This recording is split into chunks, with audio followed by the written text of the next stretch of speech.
চলে আসুন, টিকিট মাত্র 50 টাকা। দিদি কাটবে, আসুন।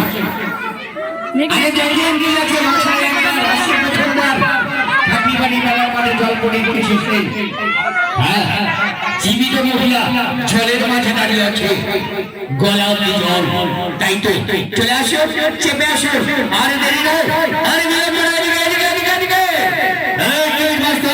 টিকিট মাত্র। हमें जो अपने लूटा गैरों में कहा गया था, हमारी कश्ती तो नहीं वहाँ जहाँ पानी कम था। ऐसा ही है, चल पड़ेगा कुछ दिन देखिएगा। अंजन जी का 50 रुपया ओनली हिंदी में। देखा बस सामने जाओ, सामने जाओ, सामने जाओ। देखो माँ सामने जाओ, सामने जाओ, सामने जाओ, सामने जाओ।